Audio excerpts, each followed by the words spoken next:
জনাব রোকন উদ্দিন চৌধুরী, যার সঙ্গে ব্যক্তিগতভাবে আমার বহু স্মৃতি জড়িয়ে আছে।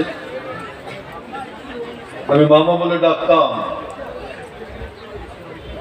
আজকের এই অনুষ্ঠানে তাকে স্মরণ করতে গিয়ে আমি আবেগ তাড়িত হচ্ছি। বহু স্মৃতি তার সঙ্গে। যারা আশরাফ চেয়ারম্যান, আমাদের পবন ভাই, পবন মেম্বার, আয়নাল আবেদিন, হাবিবুর রহমান হবি ভাই, হারুনুর রশিদ, সামাদ মুন্সি, রমজান সর্দার, বাবর আলী শেখ, আব্দুর রহমান, মনিরুল ইসলাম, জালম আলী, হাবিবুর রহমান হাবিব, আরশাদ আলী শেখ, রওশন আলী মোল্লা, মোকা ফকির, গোলাপ মন্ডল, বেলায়েত হোসেন,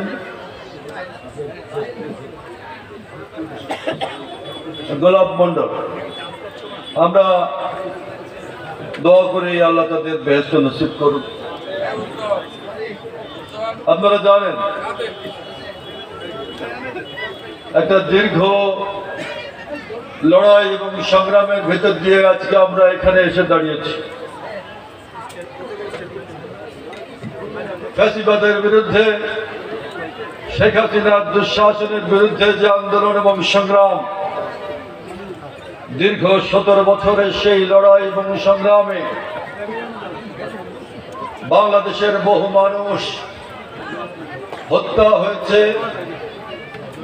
বহু মানুষকে নির্যাতন করা হয়েছে, কারাগারে গ্রেপ্তার করে কারাগারে রাখা হয়েছে, বহু মানুষকে গুম করা হয়েছে। আপনারা জানেন, এই 17 বছরের এই আন্দোলনে আমাদের দাঁতশিউ পিছনে ছিল না।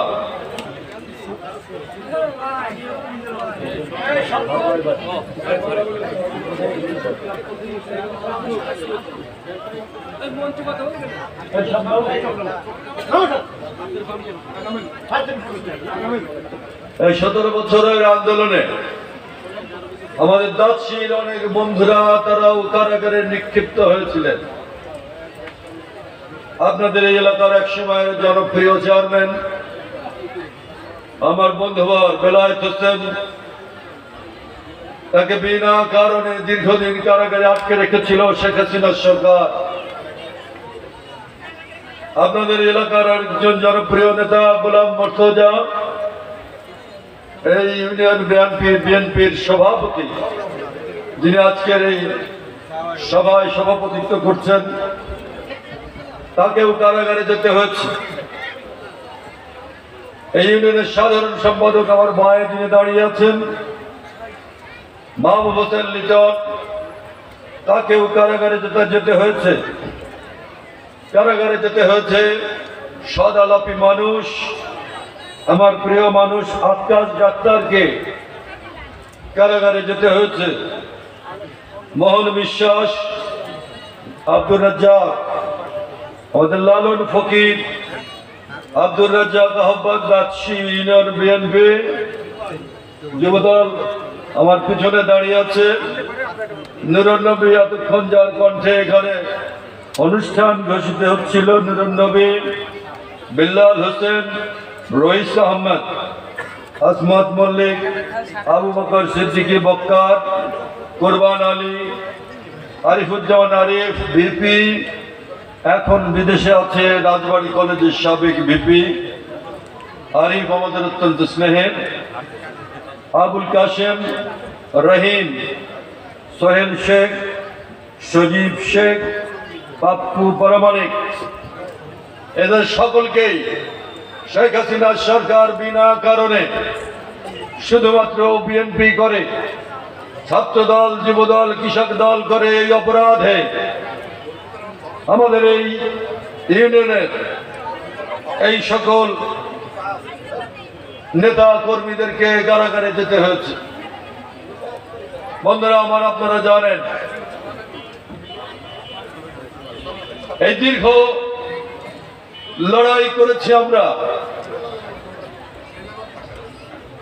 আমরা বাংলাদেশে চেয়েছিলাম একটা সুষ্ঠু নির্বাচন।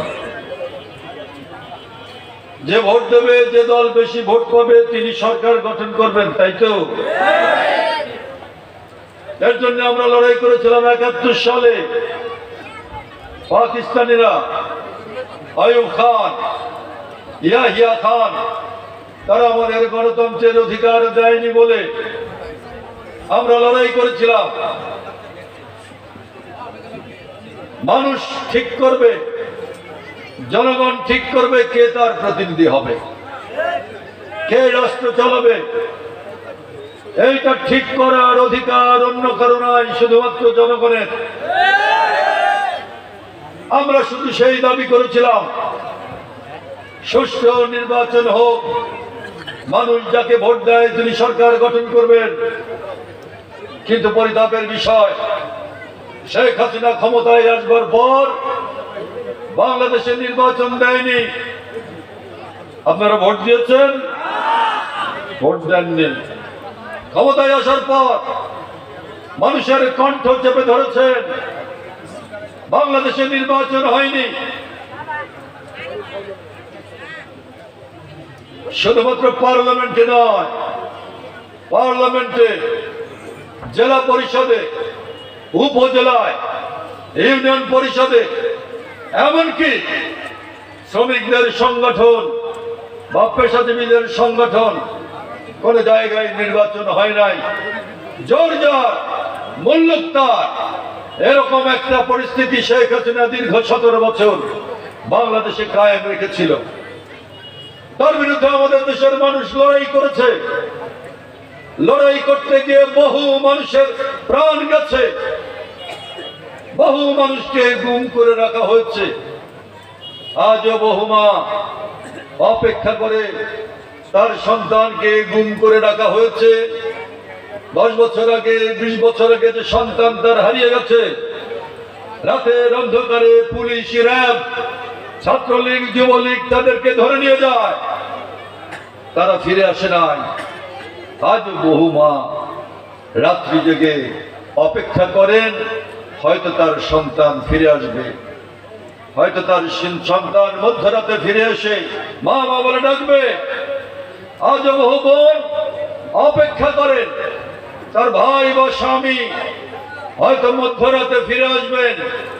650 মানুষকে গুম করা হয়েছে, যাদের কোনো হদিস নাই, যাদের কোনো ঠিকানা নাই, খোঁজ নাই। আজও বহু সন্তান, যে সন্তান ছোট ছিল, আজকে তার বয়স 18 বছর, 20 বছর, সেই সন্তান আজও অপেক্ষা করে হয়তো তার পিতা ফিরে আসবেন। এই একটা নিষ্ঠুর নির্মম কাজ। এই নিষ্ঠুর নির্মম কাজ করে শেখ হাসিনা ক্ষমতায় থাকবার চেষ্টা করেছেন। বহু মানুষকে গ্রেফতার করা হয়েছে, হত্যা করা হয়েছে, কারাগারে মিথ্যে মামলা দিয়ে।